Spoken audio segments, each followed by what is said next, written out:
Estamos no início do século II. Após uma enorme expansão territorial, a civilização romana está no seu auge. As legiões romanas dominaram regiões como Grécia, Egito, Espanha, Gália, Britânia e Palestina. O império se estende por mais de 4 milhões de quilômetros quadrados. Mas não estamos falando apenas de domínio militar, mas também de domínio cultural. Os costumes romanos passam a transformar as terras conquistadas. Estradas e aquedutos, templos e estátuas de deuses passam a se tornar comuns no mundo dominado por Roma. Isso porque Roma não é simplesmente a capital de um império, mas sim a cidade mais importante daquela parte do planeta. Qualquer cidadão romano desta época tinha certeza que a glória de Roma seria eterna. E o império governaria aquelas regiões do mundo para sempre. Ninguém poderia imaginar que poucos séculos depois, aquele império gigantesco se tornaria poeira. Muito menos que um dos principais motivos da queda do Império Romano seria algo quase inacreditável: a falta de comida.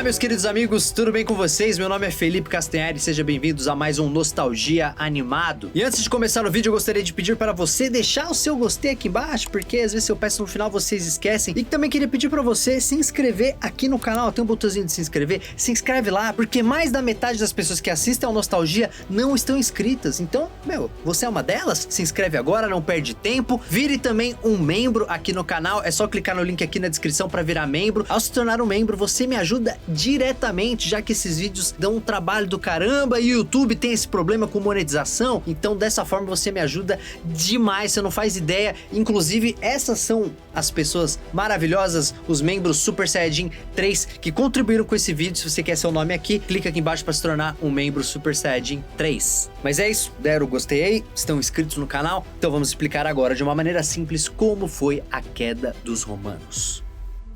Qualquer povo da antiguidade tinha muitos motivos para temer as legiões romanas, que lutavam de maneira organizada e profissional.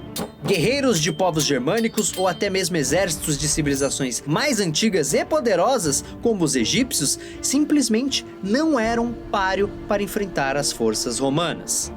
Com exércitos temidos por todo mundo, generais audaciosos e uma ambição de poder que estava no próprio sangue romano, Roma expandiu cada vez mais suas fronteiras, criando um dos maiores impérios da história. E o tamanho impressionante do Império Romano foi justamente um dos motivos por trás de sua queda. Olhando hoje, podemos ver o Império Romano como uma espécie de árvore que cresceu tanto, mas tanto, mas tanto, que não conseguiu mais sustentar o seu próprio peso. Isso começou a partir do século II, quando Roma decidiu que precisava controlar com mais cuidado as províncias que eles já haviam conquistado. A ideia era vigiar as fronteiras para impedir invasões e saques de povos que estavam fora dos limites do império e controlar com mão de ferro as províncias mais problemáticas e mais afastadas do governo central em Roma, impedindo qualquer tipo de rebelião. O problema é que era justamente a conquista de novas terras que sustentava a economia de Roma.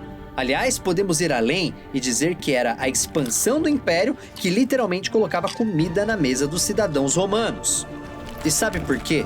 Um dos grandes recursos das conquistas militares de Roma eram as pessoas escravizadas, que pertenciam aos povos derrotados e eram condenadas a trabalhos forçados. Existem estudos que apontam que o Império Romano chegou a ter quase 5 milhões de escravizados, o que equivale a uns 10% da sua população total na época, que chegou a ser de 50 milhões de habitantes.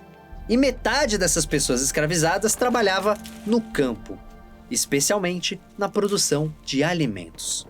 Com a mudança de estratégia e a decisão de não conquistar novas terras a partir do século II, Roma simplesmente deixou de conseguir novos escravizados de outros povos. E com o tempo, pessoas de territórios conquistados passaram a ter os mesmos direitos de cidadãos romanos e não podiam mais ser escravizados.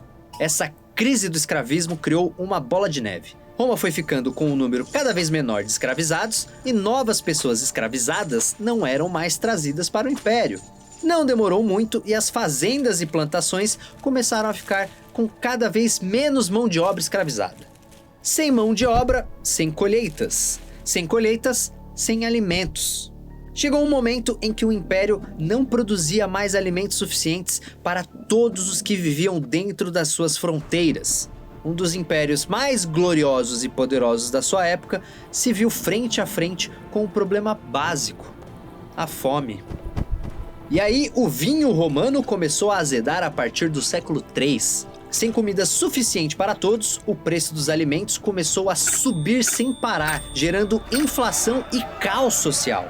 Isso criou uma crise econômica sem precedentes no Império Romano, com o governo não conseguindo mais manter o seu populismo com a famosa política do pão e circo, nem garantir a segurança das fronteiras, o que gerou ondas de violência por todos os lados. Assim começaram a surgir revoltas populares e lutas internas pelo poder. Aos poucos, a poderosíssima e gloriosa Roma foi diminuindo cada vez mais. Então, a queda do Império Romano começou dentro de Roma e por causa da falta de alimentos. E quando o Império não tinha mais forças nem mesmo para vigiar as suas fronteiras, os povos germânicos começaram a se aproveitar disso para saquear e tocar o terror nas províncias romanas. O Império, agora mal nutrido e enfraquecido, encolhia a cada dia rumo à decadência total. O golpe final foi dado no ano 476, quando o imperador Rômulo Augusto foi deposto pelo rei germânico Odoacro, num evento que marcou a queda definitiva do Império e deixou uma lição para gerações futuras. Nenhuma civilização, por mais rica e poderosa que seja, consegue durar muito tempo sem comida suficiente. Ao longo dos séculos, outros grandes impérios surgiram e desapareceram, cidades foram crescendo e, apesar de toda a nossa evolução tecnológica e social, a fome ainda é um dos maiores problemas do nosso mundo. Somente no século XX, cerca de 70 milhões de pessoas morreram de fome no planeta, um número equivalente à população do Reino Unido. Mas o que pode fazer um povo ou uma região inteira passar fome? A primeira coisa que deve vir na sua mente deve ser, bem, a quantidade de pessoas no mundo, certo? Sim, esse é um dos principais motivos, porque a população mundial cresce em média 80 milhões de pessoas por ano. Quanto mais pessoas no mundo, mais bocas para se alimentar. Mas existem outras coisas que ajudam o mundo a passar fome. Aliás, qualquer acontecimento não planejado pode causar fome numa região ou num país inteiro. Quer um exemplo atual? A epidemia de Covid. O número de pessoas que passou fome no planeta ficou 5 anos razoavelmente estabilizado, mas deu um salto depois do início da pandemia. O resultado é que durante o ano de 2020, cerca de 800 milhões de pessoas passaram fome como consequência direta da pandemia. Eu tô falando de quase 10% da população do planeta. Então quer dizer que não existe nada que a gente possa fazer para resolver isso? Bem, já temos fazendas inteligentes que usam sensores para identificar terras mais férteis para cada tipo de lavoura e satélites que detectam pragas rapidamente antes que elas possam prejudicar a colheita. Mas só isso não é suficiente, até porque outro ponto fundamental é reduzir as perdas durante transporte e armazenamento. Já existem diversas tecnologias para aumentar a vida útil dos alimentos, eliminando micro-organismos de diversas maneiras, seja com pulsos elétricos, sistemas de aquecimento ou até mesmo com radiação sendo aplicada de forma segura. Os cientistas também trabalham na ideia de termos novas fontes nutricionais para superar a fome. Alguns exemplos são as algas, extremamente ricas em nutrientes, ou os cactos, que são resistentes à seca e possuem diversas vitaminas. Existe até mesmo uma área que pesquisa a possibilidade de usarmos alguns insetos como base da nossa alimentação. Já pensou em comer uma barra de proteína feita com farinha de grilo? Mas o ponto aqui é o seguinte: todas as possibilidades que não prejudiquem o planeta precisam ser exploradas, porque a previsão é que por volta de 2050, a população mundial tenha aumentado dos 7,9 bilhões de pessoas que temos hoje para algo bem próximo de 10 bilhões. E é claro, todas essas pessoas vão precisar comer. Bem, então entendemos que a ciência já está fazendo sua parte indo atrás de uma solução. Mas a solução cabe só à ciência? E as grandes empresas? E os governos? Como eles pretendem lidar com esse problema? Sim, aqui nós falamos de ciência e pesquisa, mas a principal questão é econômica. Muitas vezes você tem países exportando toneladas de alimentos para outras nações, enquanto as pessoas que moram do lado das fazendas passam fome.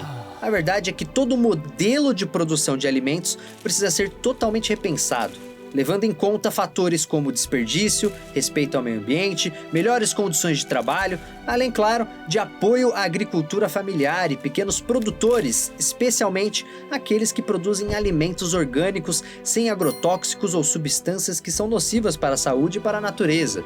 Aliás, a própria distribuição de renda e a desigualdade social é outro fator importantíssimo na hora de pensar em acabar com a fome. Não adianta ter comida de sobra se boa parte das pessoas simplesmente não tem dinheiro para comprar sequer um pé de alface. Isso sem falar na distribuição de terras com propriedades enormes nas mãos de apenas alguns grandes produtores. Muitas pessoas querem plantar, mas não possuem o espaço para isso. A verdade é que esse problema, a fome, não é nada fácil de resolver. Esse é um problema tão difícil de resolver que uma das responsáveis pelo fim do gigantesco Império Romano ainda é um problema muito real, quase 1.600 anos depois. Será que daqui 1000 anos o ser humano ainda vai estar lidando com esse problema da fome? Me conta o que você acha aqui nos comentários. E esse foi mais um Nostalgia Animado. Se vocês estão gostando desse projeto, quer que eu faça mais, deixa o seu gostei e se inscreve aqui embaixo, tem um botãozinho de se inscrever. Não sai do vídeo antes de se inscrever, é muito importante. Me siga lá no Instagram também, @FeCastanhari. E calma, não vai embora, porque você pode clicar aqui agora para descobrir a verdade por trás da morte de Adolf Hitler. Ou então aqui embaixo para ver o maior desastre radioativo da história do Brasil. Esses dois estão bem legais, clica aí. Obrigado pela sua audiência. Tchau!